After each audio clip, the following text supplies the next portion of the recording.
আমরা ফেসবুকে জানতাম এখানে ভালো একটা পরিবেশ, ভালো সবকিছুই, ভালো কিছু শিখা যাবে, কিন্তু এখন যে অবস্থা দেখা যায়, দুই মহিলা এমন ঝগড়া করছে, এত খারাপ ব্যবহার একজনের একজন দিচ্ছে, যা ফেসবুকের পরিবেশটা নষ্ট করে ফেলতেছে, শিক্ষার পরিবেশটা নষ্ট করতেছে। অথচ ওরা গুলশান বনানীতে থাকে, ওদের টাকা পয়সার অভাব নেই, ওরা শিক্ষাকে কি মর্যাদা দিল, টাকা পয়সাকে কি মর্যাদা দিল।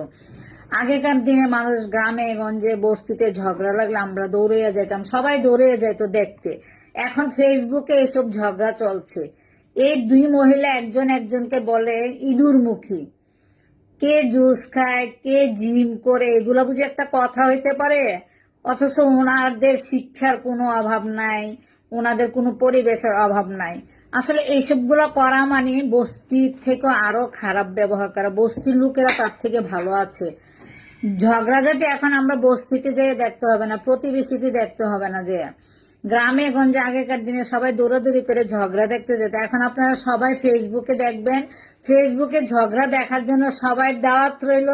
আল্লাহ তাআলা যেন ওনাদেরকে হেদায়েত দান করেন। ওনারাও মানুষ, একজন একজনকে সমালোচনা যেন আমরা না করি। ফেসবুকে যেন আমরা সবাই সবার সাথে ভালো সম্পর্ক রাখতে পারি। আল্লাহ হাফেজ, সবাই ভালো থাকবেন।